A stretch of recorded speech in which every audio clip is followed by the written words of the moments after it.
Hey everybody, this is John Franklin Reviewer and welcome to my ranking video of Friday the 13th from worst to best. Yes, I am finally here. This franchise will be done until we ever get a new one. So just some stuff I like to throw out real quick. First thing is, if you actually have not seen any of my individual reviews, I have them all out. If you want to hear a little bit more longer thoughts on them than what I'm going to give in this video here, go right ahead after this is done. What is your ranking of the Friday the 13th movies? Put them down below. Now, let's get ourselves started. Number 12, the worst of this series, I don't think will be a shocker to a lot of people. For me, is going to be Friday the 13th Part 8, Jason Takes Manhattan. Well, the things that I actually did like about this, there were a couple cool kills in this I really like. One at the beginning and one, I guess, kind of in like the middle, maybe the end of Act 2. Seeing Ken Hodder come back for the second time I thought was really awesome. But on the flip side of that, it didn't even seem like Jason Voorhees himself could even save this movie, because pretty much even himself, which is still great to see him on the big screen, he's pretty boring. The other characters are very boring in this. It's a boring movie. It's only an hour 40 minutes, but that seems way too long. How this movie could have been 70 minutes long, and I still would have probably been very bored with this movie. Most of the deaths were really, really good in this here. And then the boat setting felt like it made no sense, and the way that this film ends for Jason was what the hell. Number 11 is going to be Jason Goes to Hell, the final Friday. Now, this is the second time that they mentioned this, the final, and I also forgot to mention this in the review.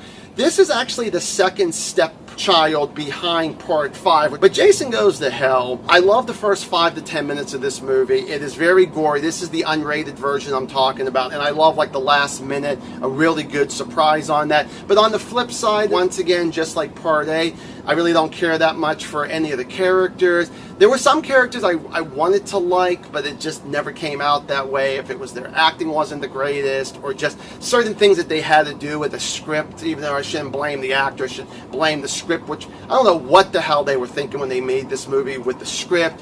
First-time director who just comes out of film school. There was a Jill scene that felt like it never really went anywhere. I thought that was ridiculous, and they could have changed that up a little bit to maybe make that a little bit better. Number 10 is going to be Friday the 13th Part 7, A New Blood.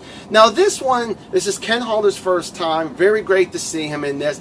People are going to disagree with me about this, but I think that this is still a bloody good time movie. Yes, I understand that the MPAA actually kind of ruined this movie along with other Friday the 13th movies and other horror movies in the late 80s and early 90s. But I was satisfied with what I actually got. There's a character named Nick that I thought was really cool. But on the flip side of that, even including Nick, I don't really care for anybody. I'm not interested. I'm not engaged in any of these characters. It's not... And here's another thing I really don't understand why they did this. When you had Part 6, Jason Lives, it was such a fun, self-aware movie, but this one ended up going back and being serious again. Like, we haven't had really a lot of fun movies in this series, which I thought we really would have. But unfortunately, this was the movie that we got. Number 9 is going to be Friday the 13th, the final chapter. This is the 4th in the series. The things that I do enjoy about this movie is Tommy Jarvis, played by Corey Feldman, does a good job. His sister Trish, Jason, I believe, played by Ted White. It's very gory in this movie. But on the other side, every other character in this I do not care for. I really don't care that much about the acting. I hate Ted in this. He really gets under my skin every time I watch this movie. Crispin Glover's aunt, I don't care for her. They're not engaging. And number 8 is going to be Friday the 13th, the remake from 2009. The final one that we've actually got so far in this series. Stuff I do like is I think Clay, played by Jared Padalecki, if I'm saying that right, I think does a really good job. You got Trent, who is the asshole. I think he's really good in this. Jenna is a really sweet girl in this. I think she's really good. I definitely like Derek Mears as Jason. There's definitely a decent amount of gore in this movie, so that's always, of course, a plus when it comes to horror movies. But on the flip side, this is actually a quicker version of the first 4 original movies. And most of it actually takes place with Part 4. It also always felt like a Texas Chainsaw Massacre movie to me instead of a Friday the 13th, probably because it's hillbillies in this one. And Leatherface always felt like more of the characters of hillbillies to be in that kind of series than something like this. Never even liked Jason's makeup. Number 7, I'm going to go with Friday the 13th, the original from 1980. I like this one. One of the biggest things I think I will always like about this movie will be the killer that we actually get when When we get to the killer reveal, it's definitely a lot different because it's mostly Jason. I definitely do like that. Seeing Kevin Bacon in this does a really good job. I actually like the humor in this. I like a decent amount of the characters. Maybe not everybody, because on the flip side of that, there are some characters that just get really annoying. I wanted to see more gore in this, and I really hated the dialogue. The script was okay. Amateur directing from Sean S. Cunningham. Number 6 is going to be Freddy vs. Jason. Now, the stuff that I really do like about this movie, Robin Englund is Freddy Krueger. I just adore that guy. I think most people usually do. He's funny. I love his fights with Jason. I've always liked the first fight more than the second fight, but the second fight is where you get the blood, the gore between those two, and they just rip each other apart, and I do actually like that there. I actually like Laurie. I think she's good. I like Kelly Rowland's character. I know some people give her shit.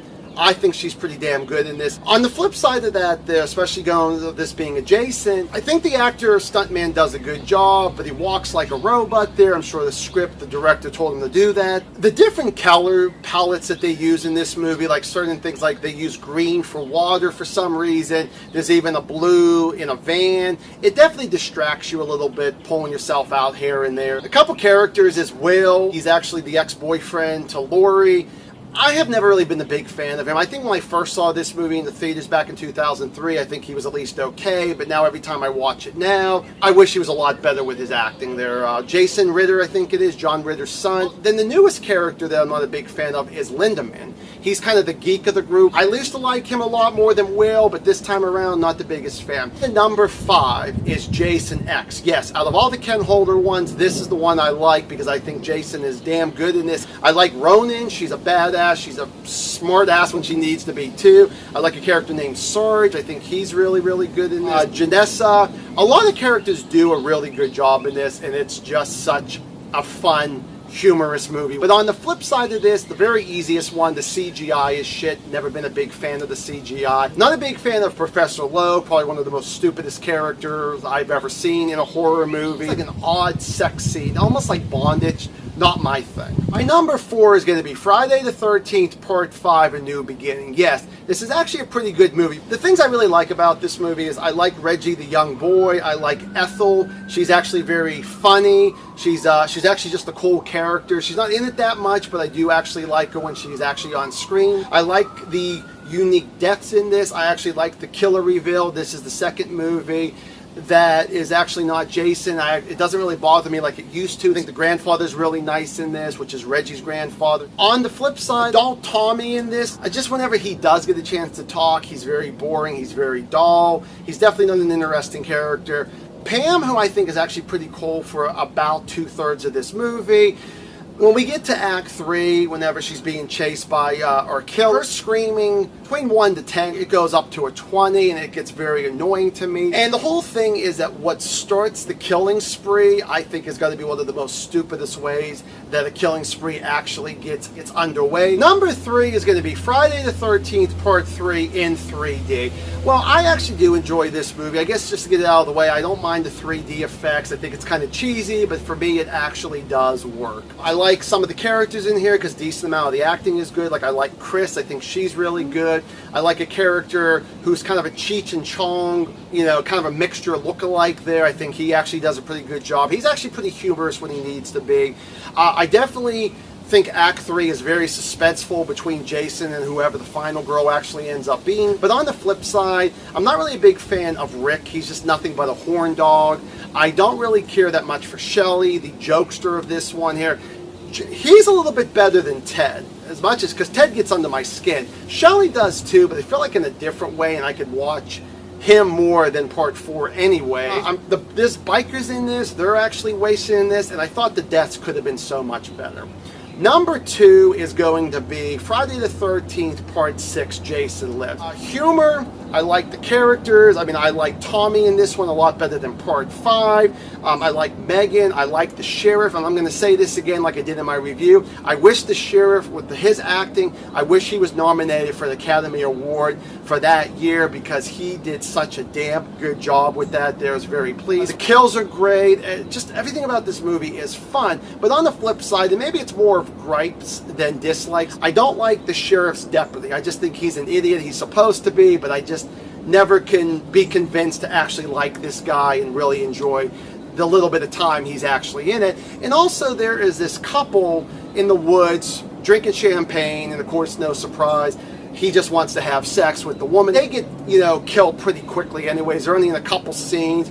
I felt like that was just, there was no point. They could have took them out of the movie and I still would have enjoyed the movie a lot better. Going to my number one, Friday the 13th Part 2. I really enjoyed this movie. I think everybody does a damn good job. It's a bold statement saying this, but I think the entire cast between the ladies and the guys are all very handsome and beautiful in this. I think it is a perfect cast in this. I like Ginny. I like the jokester in here, which I think also his name is Ted, which I never put that together, that we have two Teds in this one in Part 4, and they're both the jokesters. I love the kills in this here. I love the humor when we need to have humor. On the flip side, Hall might be the only actor in here who is dull as hell. The way that the film wraps up, I feel like kind of gives the audience the middle finger, because something happens and it's a big question that they didn't even think about answering in the next one in Part 3. So there we go, folks. That is my ranking of the Friday the 13th movies. Thank you guys so much for going through this whole journey with me, and I will see you guys in the next video.